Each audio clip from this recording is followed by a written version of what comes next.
Professor Hurary is a good friend of mine and a professor in the Hebrew University of Jerusalem. He's been teaching a history class, an introductory history class for undergrads for quite a few years. And at some point he decided that it would be a good idea to compile the lecture notes to a book so that the life of his students will be a little bit more easy. So he wrote the book, and then what happened later was completely unplanned. The book became a bestseller in Israel. It was the top bestseller in the non-fiction books for a few months. Then translations to foreign languages came. The book has been translated to 30 languages. It's being sold now in Europe, most of European countries, and in Canada with great success. And now it's coming to the US. And fortunately, that was our chance to bring Yuval here to visit us also and to give the talk at Google. So I'm really happy to introduce him.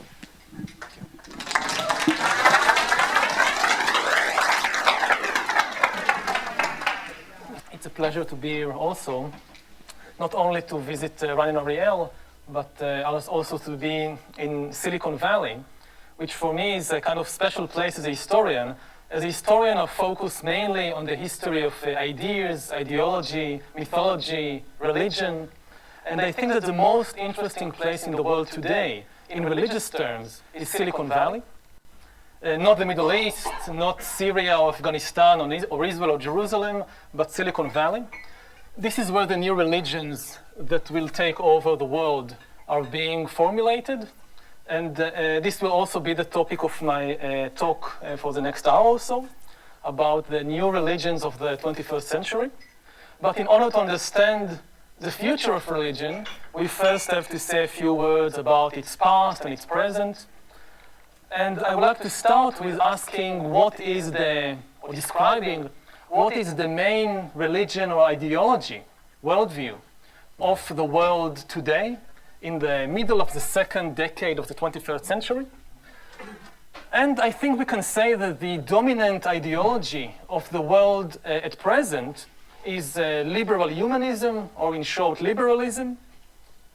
Liberalism is a worldview and ideology that thinks that the source of all authority and all meaning in the universe is the individual human, the individual of the species Homo sapiens. Liberalism has several core ideas. First of all, it believes in the individual. It thinks that every Homo sapiens is an individual, which literally means it cannot be divided. The meaning of the term individual is that you cannot divide it. The idea is, yes, of course you can divide the human body or the human brain, but within each individual, there is kind of a seed of light, a spark that cannot be divided further. Within each of us, there is this inner voice, and this inner voice in each and every one of us is the source of all the meaning and all the authority in the world. Whenever we face a difficult question, a difficult dilemma, choice in life, as individuals or as collectives, liberalism tells us, listen to yourself, connect to yourself, try to hear this inner voice within yourself, and it will tell you what to do. And listen to that, not to anything else. The second main idea or hypothesis of liberalism is that this inner voice within ourselves comes out of a space of complete freedom. Yes, there are influences, constraints from outside, physical, social, biological, but if we go deep enough within ourselves, we will come eventually to a space of complete freedom. And from this space, we need to make our big decisions in life. Thirdly, based on these two ideas or two assumptions, liberalism assumes that only I can really know myself. Nobody else, no outside person, no outside system can really know who I am. Because again, who I am really is this inner voice which enjoys complete freedom. So I'm inaccessible from outside. Based on these ideas, the main value of liberalism, which gives it its name, is liberty, freedom. we need to preserve the freedom of the individual to think, to feel, and to act according to what he or she thinks and feels, because again, this is the supreme source of authority and meaning in the world. Now, all this may sound very abstract and very theoretical, so I would like to give us a few concrete examples of what liberalism means in practice to our lives as individuals and as collectives.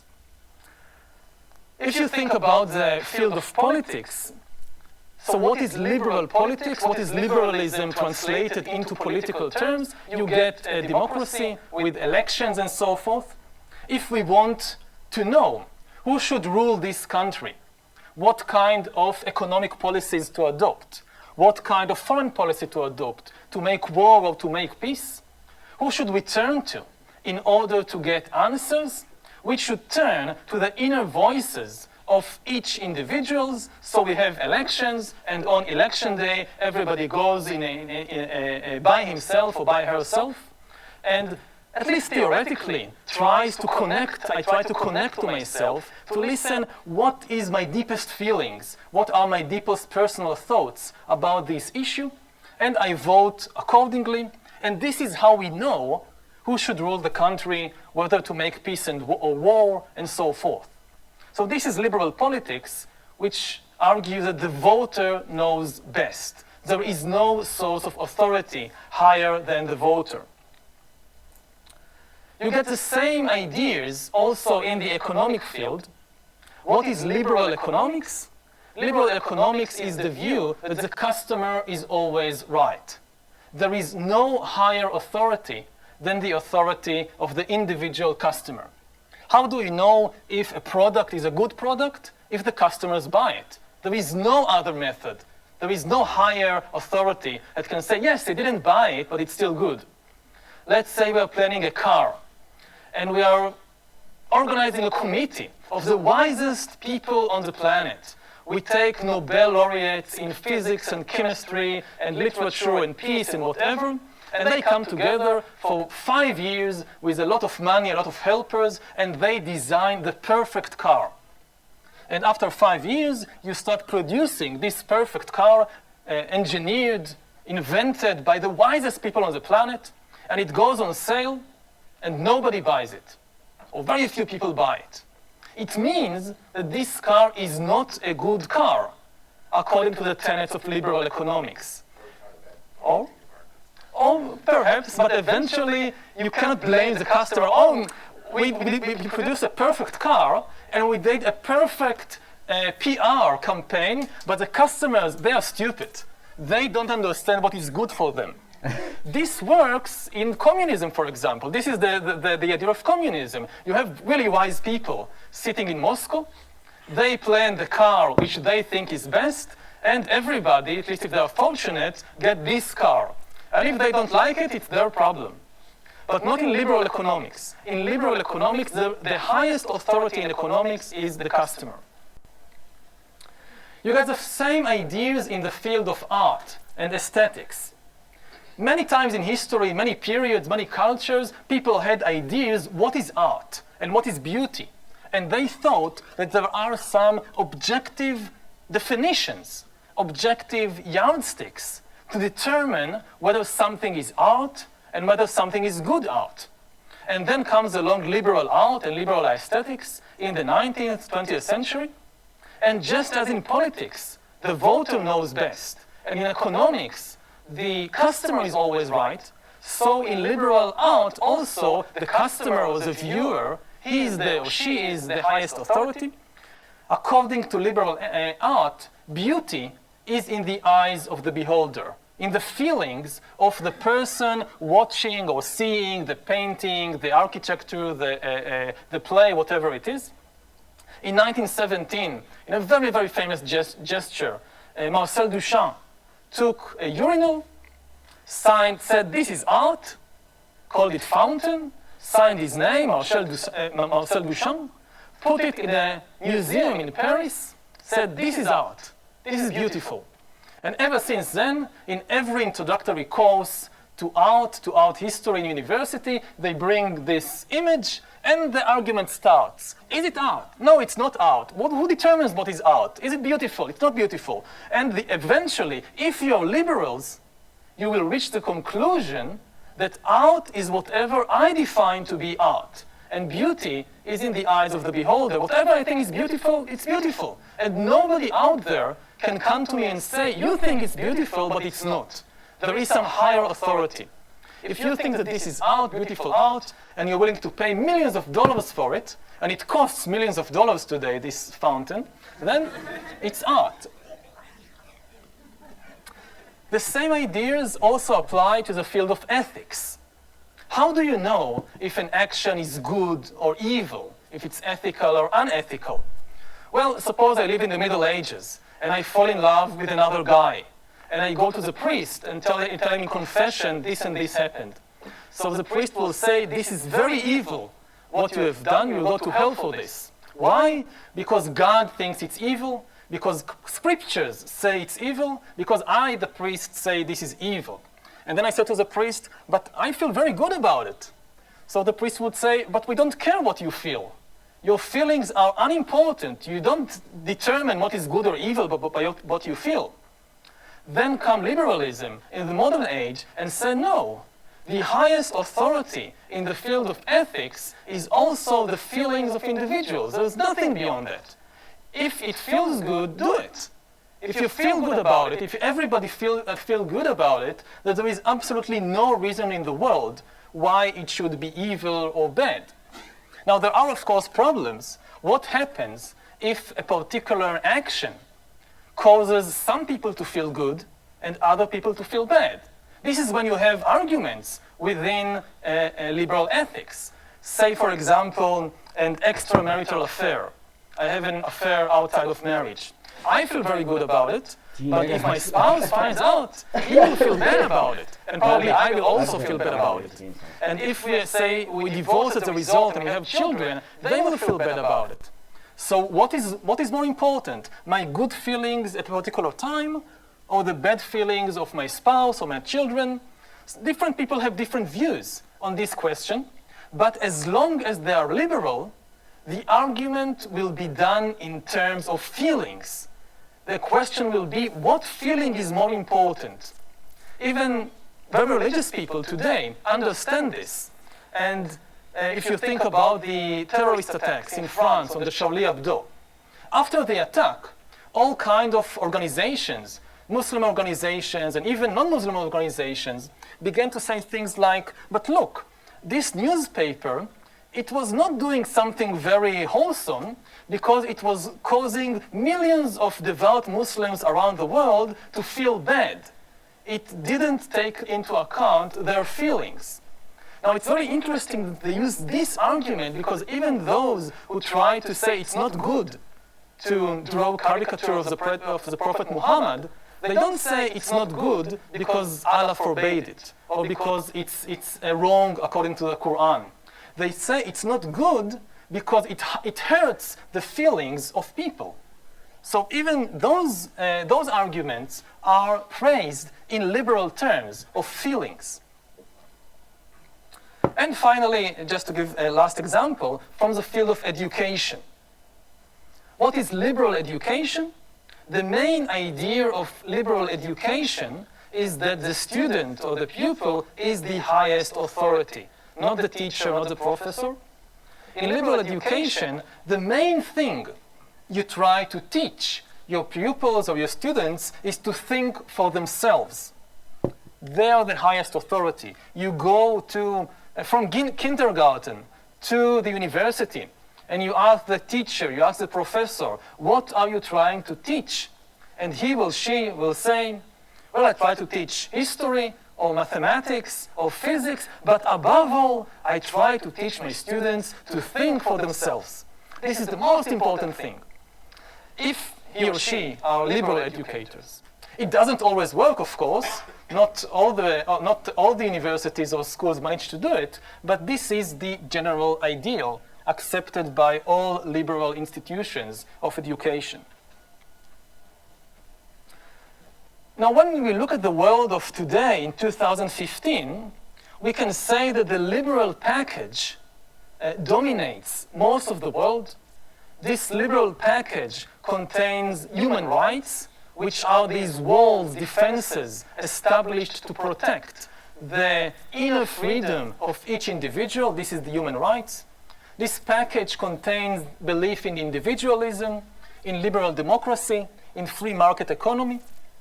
And I think we can say that not everybody accepts this particular package, but it is the dominant ideological package of the world today.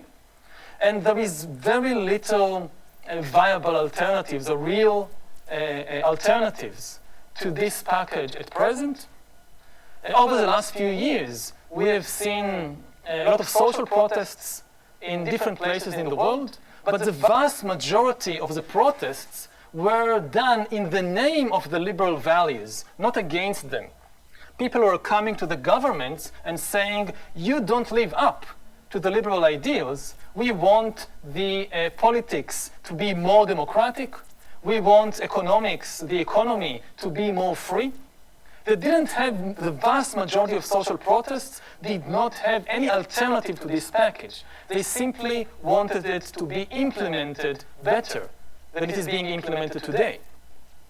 Another potential source for an alternative, which more and more people speak about, is China, the rising superpower of the 21st century. However, even though China is definitely an economic giant, it is still an ideological dwarf. In terms of ideology or religion, China have very little to offer the world, at least at present. In theory, officially, it is still a communist country, but it is very far from being communist in practice. And it has no alternative idea to either its official communism or to the liberal package of how else to run human society in terms of values. Maybe in the next decade, 2 decades, 3 decades, we will see the rise of a completely new ideology in China. But speaking as of 2015, China is extremely good in business, in making money, in making products, but ideologically, it seems to be bankrupt. The third main alternative to the liberal package is radical Islam, or radical religions in general, but very often we focus on radical Islam. However, even though radical fundamentalist Islamic movements oppose the liberal package, they don't really have any relevant alternative that can be offered and implemented in the 21st century. The reason is that most of their ideas are out of date by centuries, by hundreds of years. The 21st century challenges humankind in new ways. We are facing enormous opportunities, enormous new opportunities, and enormous new dangers that we need to confront. And radical Islam has very little relevant things to say about these new challenges and new dangers. To give just a few examples, perhaps the most important question in 21st century economics is, what do we need people for in the economy? In a situation when it is likely that computers will be able to do more and more things better and better than Homo sapiens, this becomes a real question. For the first time in history, the most basic economic value of humans is being put in doubt. And nobody really has an idea how the job market would look like in 40 years or 50 years, and what humans will still be necessary for, or at least most humans, what will they do? If there is a young man or woman today, say 20 years old, going to college and asking himself or herself, what should I study today so that in 30 years I will have a good job? Nobody knows what to tell him or her. Nobody knows. We don't have a clue how the job market would look in 30 or 40 years. And again, it's not even clear that it's not that there will be different jobs. It's not even clear that there will be any jobs for most humans. Another very big challenge and opportunity is concerned biotechnology, the possibility of extending human life and human health indefinitely, with 80 being the new 40. What will this do to society, to sexual relations, to family structures? This is very big questions. Another very big question which emanates from this field of biotechnology is the possibility of, for the first time in history, real biological gaps opening between the rich and the poor. Previously in history, there were always gaps between rich and poor, but these gaps were social, economic, legal, not biological. There was no real biological difference between the king and the peasant. They had the same basic physical, cognitive, and emotional abilities. Now, with the advent of biotechnology, we are facing a possibility. It's not a prophecy, it's not certain, but there is a possibility of real biological gaps opening and Homo sapiens splitting into different biological castes or even different species. These are the kinds of problems that we need to confront in the 21st century. And the problem of radical Islam and radical Christianity, Judaism, and so forth is that they have nothing relevant to say about these questions. They have no answers to these questions because they don't even understand the questions. If you read even very wise books written thousands of years ago, the people who wrote these books knew nothing about genetics, knew nothing about nanotechnology or computers. So how can you expect to get answers to these questions from people who didn't know anything about the subjects in question? Now, it's true that if you count heads, if you count people, there are many more people today on the planet that are interested in God and scriptures than in nanotechnology or genetics, or who understand these subjects. But history is not made by numbers. It's not that you need a lot of people to make historical changes. Very often historical changes are made by relatively few numbers of people. If we go back to the last big technological and economic revolution that swept the world, the Industrial Revolution of the 19th century, it was done by very few people. Most people in the 19th century knew far more and were interested far more in the Bible and the Quran than in steam engines or railroads or coal mines. The same thing we see today, we saw also in the 19th century. It was also full of religious fundamentalist movements. For example, in the Islamic world, you had in Sudan the Mahdi in the late 19th century, which established a religious theocracy and also beheaded people and fought wars and so forth, caused a lot of stir in Victorian England when the followers of the Mahdi beheaded, executed General Charles Gordon, a famous British commander. Nobody almost remembers the Mahdi today. Similarly, in India, you had a religious revival led by Dayananda Saraswati, whose main idea, the main message Dayananda Saraswati had to the 19th century, to India in the 19th century, is that all the answers to all the questions are in the Vedas. In the holy scriptures of Hinduism, the Vedas are never wrong. All the answers are there. If you have any difficulty, open the Vedas or ask the Brahmins. Tens of millions of people followed him. In the Christian world, you also saw such movements. Pope Pius IX, the Catholic Pope, he in the middle of the 19th century had this new idea that the Pope is never wrong. It is a new idea, it's not an idea for the Middle Ages. The Catholic dogma that the Pope, the papal infallibility it's called, the Pope is never wrong when it comes to questions of ethics, morality, and so forth. This is not a medieval dogma. It goes back only to the middle of the 19th century. And then millions of people followed Pope Pius IX. In China, the biggest war of the 19th century was not the Napoleonic War, was not the American Civil War. By far, the biggest war of the 19th century was the Taiping Rebellion, which started in 1850 when this person, Hong Xiuquan, he had a vision. God revealed himself to Hong and told Hong a secret, that Hong was actually the younger brother of Jesus Christ. And he had a divine mission to establish the kingdom of heavenly peace on earth, starting with China. Millions of people followed him, and they did not establish any peace. They waged the most terrible war of the 19th century, with at least 20 million dead. These are the smallest estimates. So you had your full share of religious fundamentalism also back in the 19th century. Nobody almost today remembers these people or these movements. They did not change the world. The Industrial Revolution did.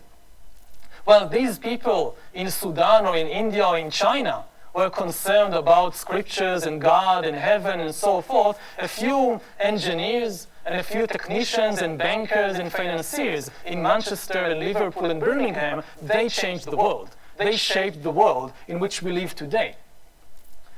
Now, there was one ideological or religious movement which began in the 19th century, which did manage to change the world, and which is far more important.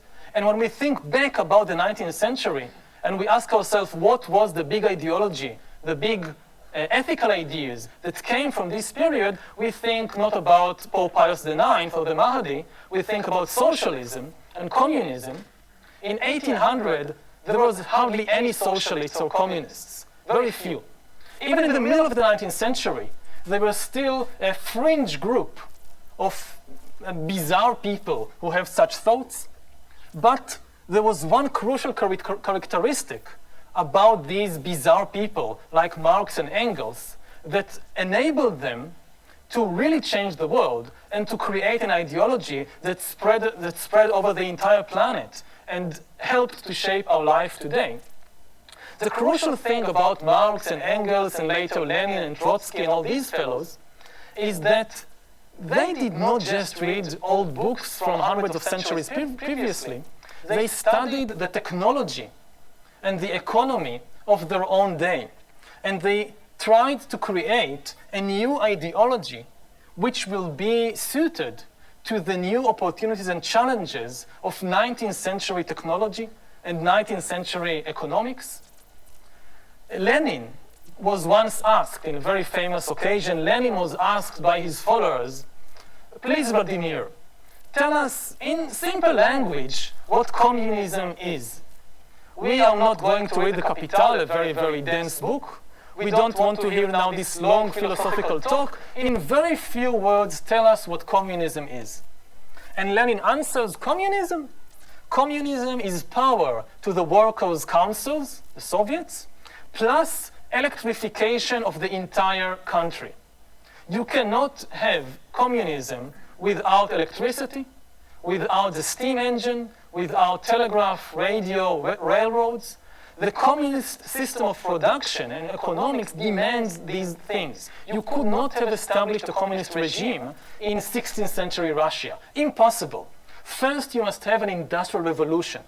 Communism and socialism are built, custom built for the world following the industrial revolution. This is why they are so successful. In a way, communism and socialism were the harbingers of the new religions we see today in the 21st century, in the sense that they were based on technology and on the economy. After thousands of years in which technology played almost no role at all in religious and ideological thought, communism was the first techno-religion.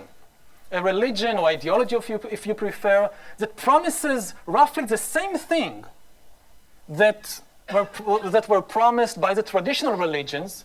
It promised peace, prosperity, paradise, but here on earth, with the use of technology, not in the afterlife by the act of some divine power. This is the definition of a techno-religion.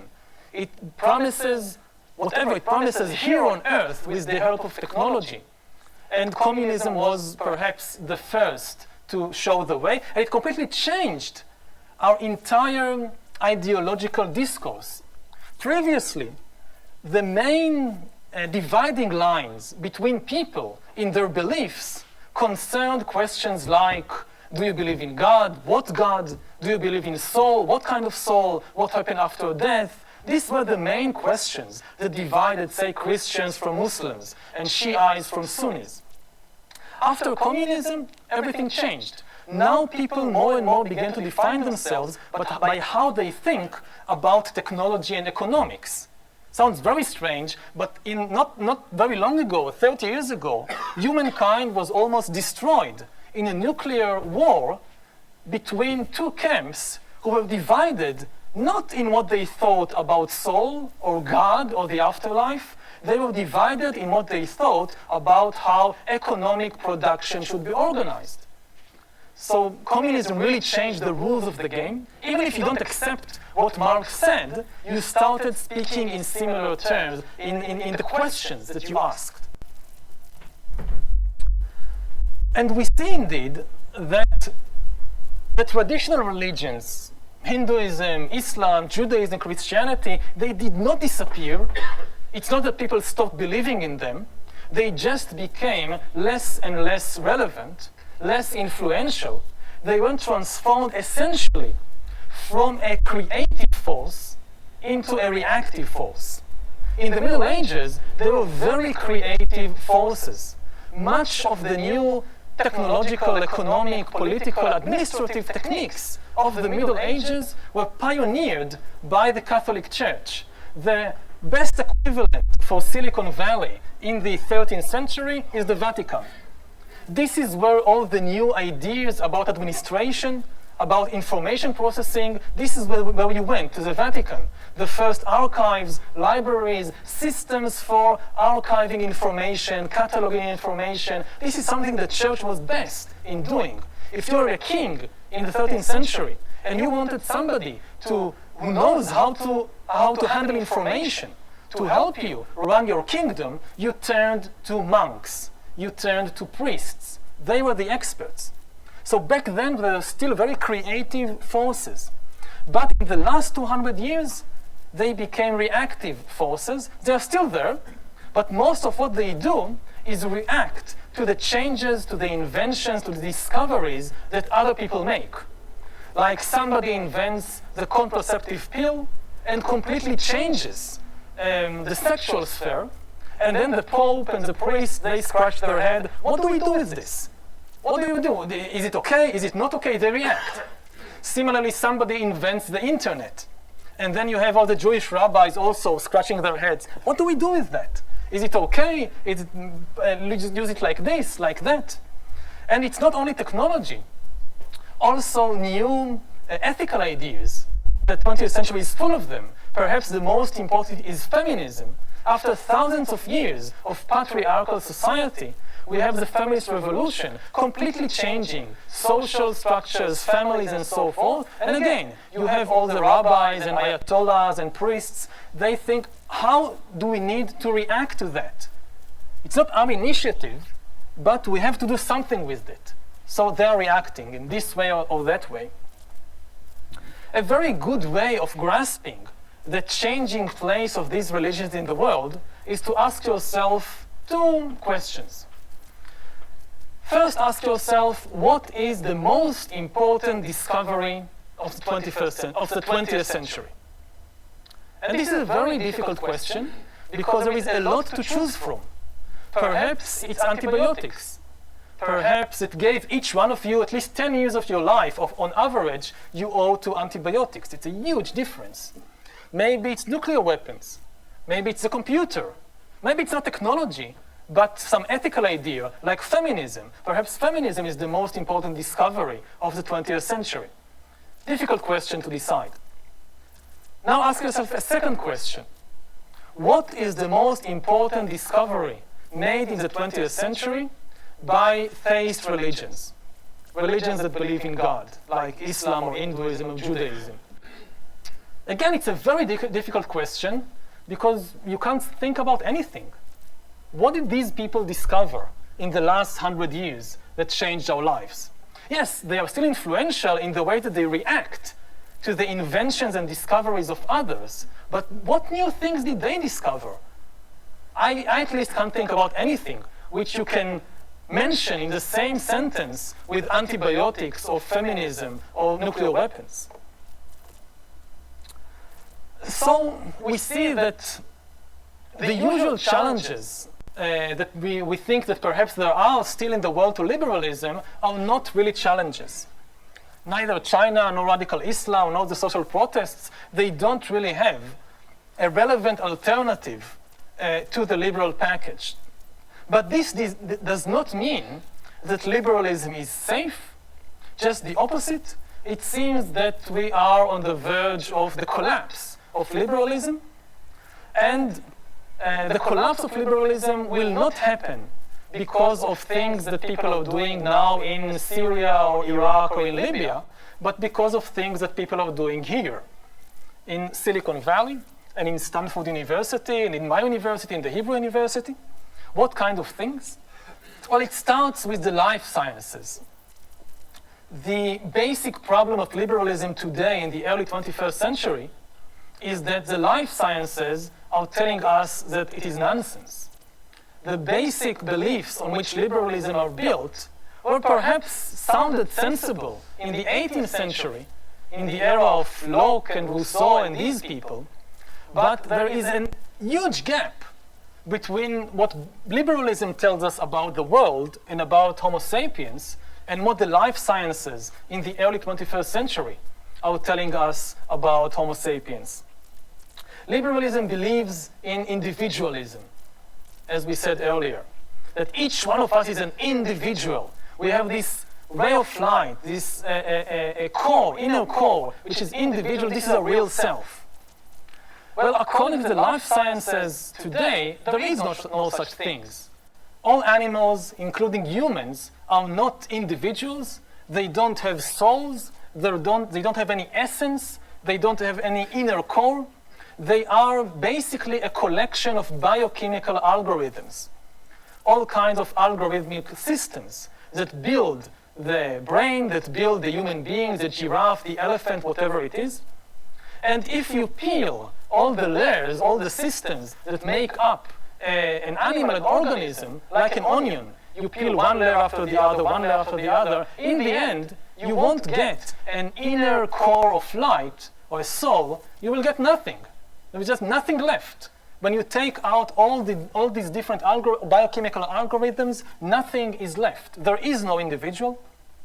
Secondly, these algorithms, these biochemical algorithms that make up an organism are not free. There is no such thing as freedom, according to the life sciences.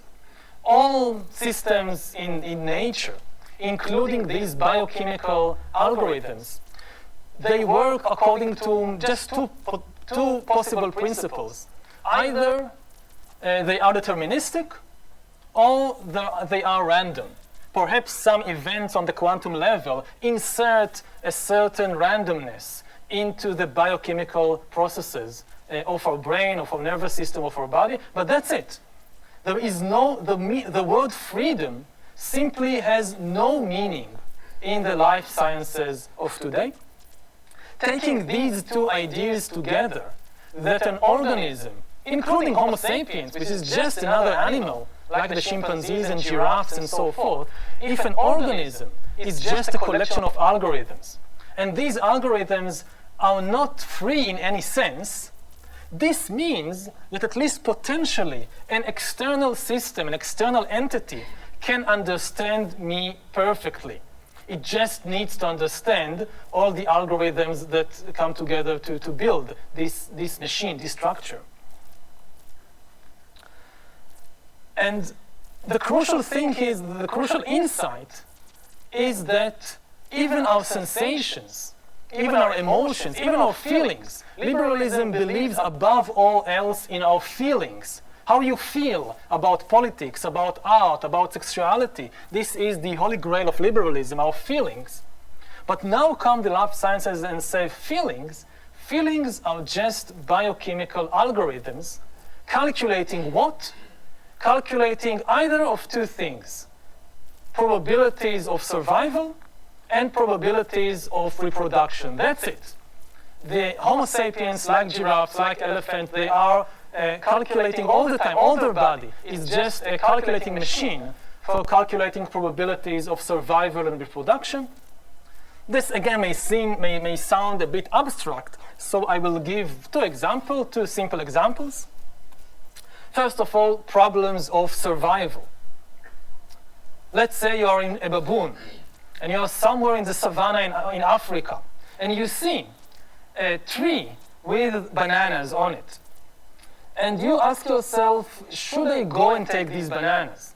But you also see that there is a lion nearby. Now, should I or shouldn't I try and get these bananas and risk that while I eat the bananas, the lion will eat me?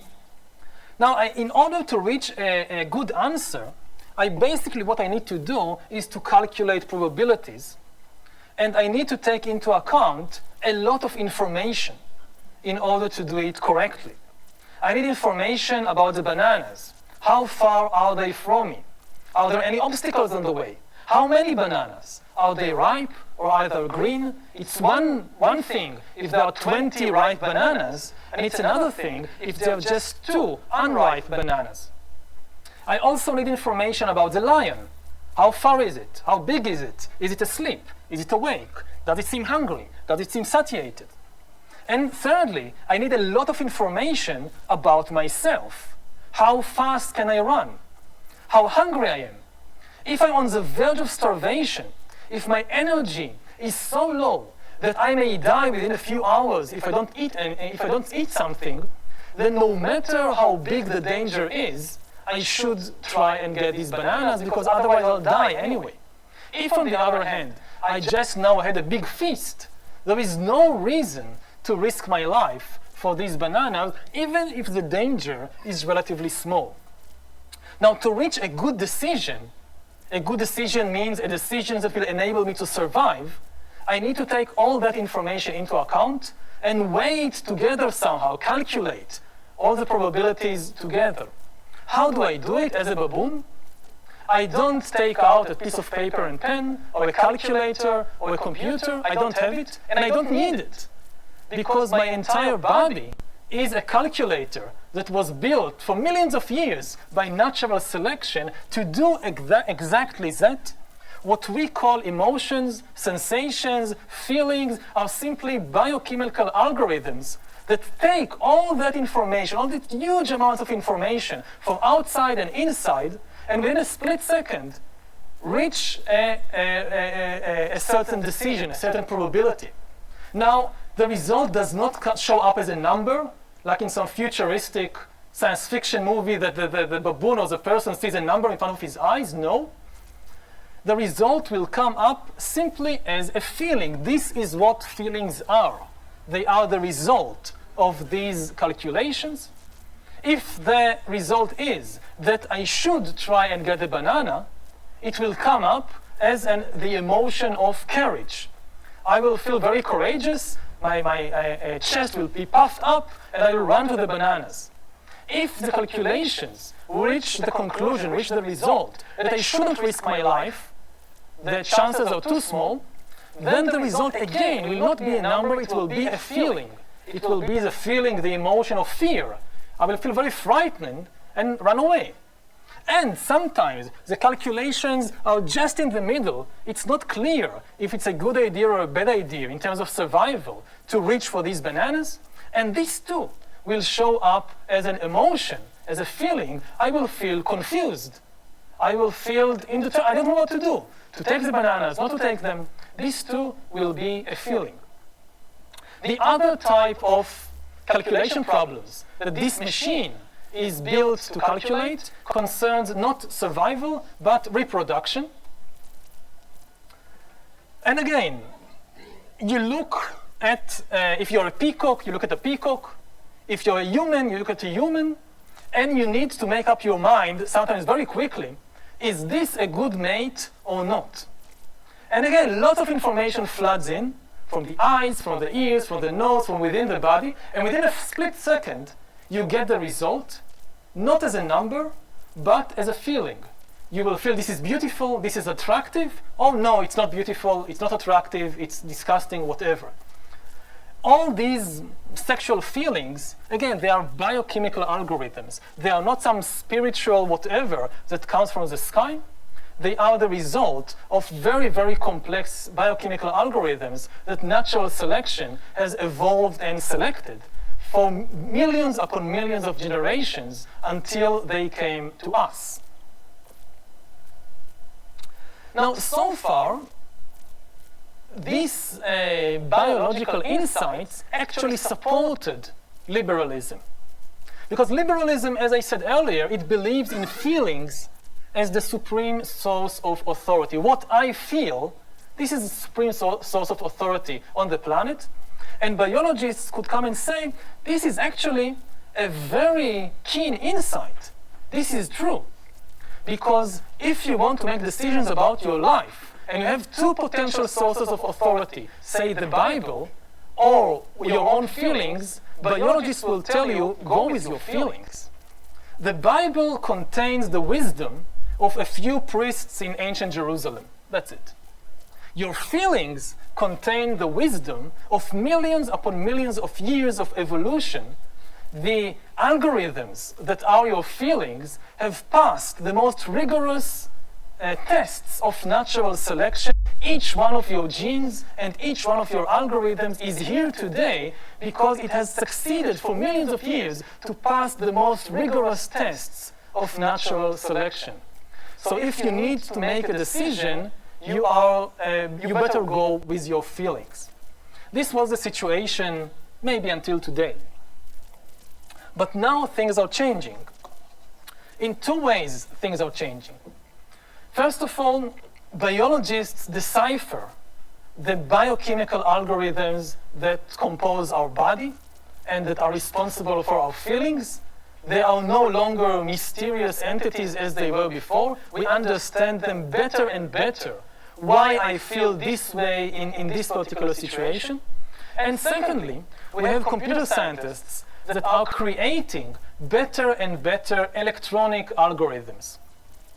Now, the question that arises today is what will happen once we create an algorithm that knows me better, that understands me and my feelings better than I can understand myself? What will happen then is that authority will shift. It will shift away from the feelings of individuals to these outside algorithms. For our feelings at present, you can say, are the best algorithms in the universe. But after all, they are becoming outdated. They appeared maybe the way that we have them today, maybe a few tens of thousands of years ago in the African savannah. So far, they have been the best algorithms around, but we are now at the position to produce an updated version, something better. And when we have better algorithms, then the authority will shift to them. This is already happening in at least a few fields of life, most clearly in the field of medicine, and decisions about your own body and your own health. I think it's not far-fetched to say that all of you who are now listening to this talk, including myself, the most important decisions about our bodies during our lifetime will not be taken by our feelings, they will be taken by external algorithms. Algorithms that understand our own internal systems and that have statistics about millions upon millions of other humans and therefore can make better predictions and better decisions about our bodies than just my own feelings. To give a concrete example, I think it was a year ago or 2 years ago that this very famous story came out with Angelina Jolie, that she had a double mastectomy. Why? Not because she discovered she had breast cancer. She didn't have breast cancer, but she went and did a genetic test of scanning her DNA, and it showed that she carries a mutation in one of her genes that, according to the statistical database, means she has an 87% chance of getting breast cancer. And she had a lot of breast cancer cases in her family. I think that her mother died in a relatively young age from breast cancer. Now, she did not have breast cancer at the time. Her feelings told her nothing, that she is sick, that she should do something. But the external algorithms told her, you have an 87% chance of getting this disease. So she had a double mastectomy, which is a very, very big decision to make in a person's life. And likewise, I think most of the big decisions we will make about our lives in our lifetime will actually be taken by such external algorithms, not based on our inner feelings. Now, when this will spread to more and more fields of life, liberalism will collapse, not necessarily violently, but it will simply become outdated. People will move authority to a different place. This has happened before in history, in the transition from the Middle Ages to the modern age. In the Middle Ages, at the time when the dominance was of theist religions, when people had faced a decision, a problem, the practical guideline they received was listen to scriptures. Read what is written in scriptures, this will give you an answer. Now, the rise of liberalism was not a theoretical change. It was not just a matter of philosophy. It was a practical matter of how people actually make decisions in their daily lives. If previously, when they faced a problem, say who to marry, they open scriptures and look for the answer, now, with the rise of liberalism, the guidance was listen to your feelings. Go maybe at night, climb a high mountain, look at the moon, look at the sea, try to connect to yourself, see what you really feel, and go with your heart, go with your feelings. This was a practical guidance. It was not just theory. Now we move to the next stage, when people say, don't listen to your feelings, what do they know? Listen to Google or listen to Amazon or to Facebook or whatever, they understand how you feel better than you know how you feel, because they have much more information and they have much better algorithms than what natural selection gave you. They have information not only about your emails and your books and so forth, but the latest rage is that all these biometric devices that you wear on your body and that get constant stream of information about your blood pressure and your sugar levels and whatever. And of course, do a DNA test and so forth and so forth. And if you have all this information and these superbly built algorithms, you can get much better answers than from your feelings, or certainly from the Bible. So we see the potential rise of a new kind of religion, a data religion. If previously God was in the center of events, and then humans were in the center of events, now data or information becomes the supreme source of authority and of meaning in the world. It starts with simple things, like you get to an intersection in the road to turn left or to turn right. Don't listen to your feelings, listen to Waze. It knows much better than your gut intuition whether to go this way or that way. Then we move to a more sophisticated level, what book to buy. I enter the Amazon website, I want to buy a new book. The first thing that happens is that a banner pops up and says, I know you. I know you, and I know that you and people like you will enjoy this book or that film. And the annoying thing is that they are often correct. They really know me better than I know myself. They can recommend the best book for me. So at present, it's still based on something quite not very sophisticated, like they know the previous books that I've read and bought, and they try to make an extrapolation from that. But now we're moving to a far more sophisticated level when the books start to read me while I read them. If I read a book on Kindle or some other electronic device, the device can know whether I finished the book, how quickly I read it, when I stopped in reading the book, which parts I read quickly and which parts I read slowly. This is a wealth of information which conveys a very good idea about my experience of reading the book. The next stage is to connect this to facial recognition programs, and the book will know not only when I read fast or slow, but when I laughed, when I cried, when I was bored. This is an immense device that can, of course, help Amazon not only recommend books, but do many other more sophisticated things. And eventually reach even questions like whom to marry. In the lives of most individuals, perhaps one of the most important questions is the question of who to marry. And now, instead of going to the priest and asking, Father, who should I marry? Or going to my parents, or trying to connect to my feelings and making bad decisions, I can ask Google, Dear Google, who should I marry? And Google will answer, well, I know you from the moment you were born, at least sometime in the future. I've read every email you've ever written. I've listened to every phone call you've ever made. I remember every failed date you went to. If you want, I can show you the graphs of your sugar level and blood pressure during every date and every sexual encounter you had in your lifetime. And of course, I also know your potential mates. Like if I have to choose between two people.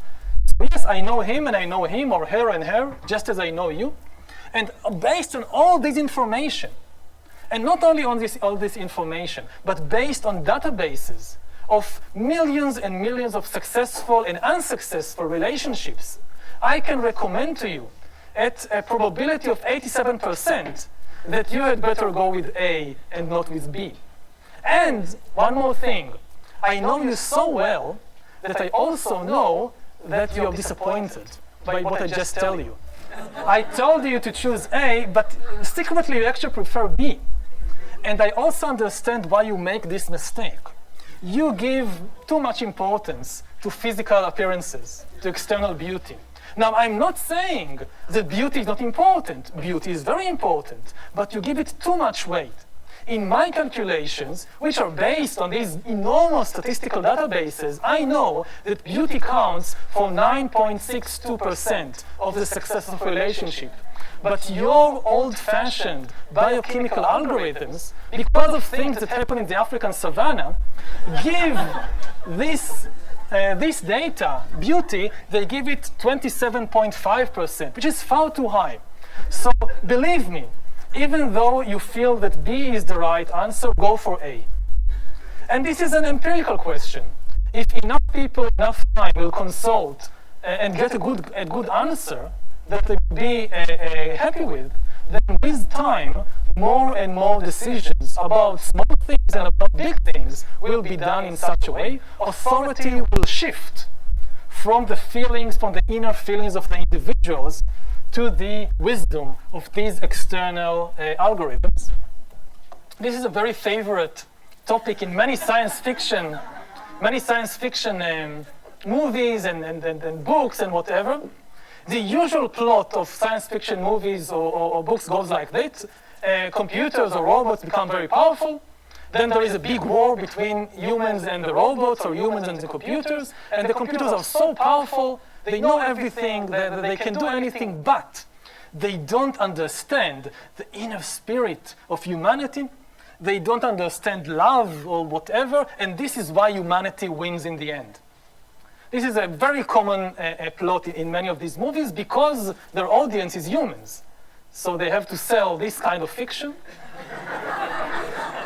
Otherwise, people won't buy it, people won't like it. But there is a fallacy here, and the fallacy is that why do you think that computers or robots will not understand the emotions, the feelings, love, whatever? It's not some otherworldly spiritual thing. It's, at least according to the life sciences, it's an algorithm. So why think that a computer will not be able to understand an algorithm? Okay, it's a biochemical algorithm. It's not an electronic algorithm, but what's the difference? The mathematics is the same. The calculations are basically the same. What's the matter? How it is actually? Why does it matter how it is done? The second fallacy, which is part of it, is that most of these movies, not all of them, But most of them imagine it as a kind of war between humans and computers or humans and robots, when the far more likely scenario, which we are already seeing now, is not a war but a wedding. We are talking about a merger of the two kinds of algorithms, the biochemical and the electronic, not a struggle, not necessarily a struggle. Now, there is one question that still hovers over this entire discussion, and this is whether the life sciences are right. Does life really mean nothing more than information processing? It may seem like it when you read the latest articles and books and the discovery of the life sciences, but there is still one big hole in the story, and this is the question of consciousness, of subjective experiences, what is called in philosophy the hard problem of consciousness. We now understand very well, we know how to find correlations between particular biochemical or electrochemical situations in the mind, or patterns in the brain, and certain subjective experiences. But we are very, very far from being able to understand how is it that a particular pattern of electrochemical signals in the brain creates a subjective experience of love or anger or hate or whatever. The life sciences are currently, most of them, have this dogma that, okay, we don't know how to explain it, but in 20 or 30 or 50 years, with more experiments, more knowledge, we will understand how electrochemical signals are transformed into subjective experiences. But at present, in 2015, this is just dogma. Still today, we don't have a clue how electrochemical patterns can turn into subjective experiences. Maybe the life sciences have got it wrong. Maybe humans and other animals are not reducible to algorithms. This is an open question. However, in historical terms, it's not as important as you might think, because a religion or an ideology does not have to be correct in what it says in order to take over the world. We have many cases previously in history when religions and ideologies, which said what we think today to be completely erroneous things about the world, nevertheless managed to take it over. In scientific terms, the story, for example, that Christianity tells about the world, how the world was created, how humans were created, how things work in the world, it's not true. It's simply not true, at least according to science. But this did not prevent Christianity from taking over most of the world. So you don't need the truth to take over the world. Similarly, with these new data religions, maybe they are based on a misunderstanding of life, but this will not necessarily prevent them from taking over the world. Thank you.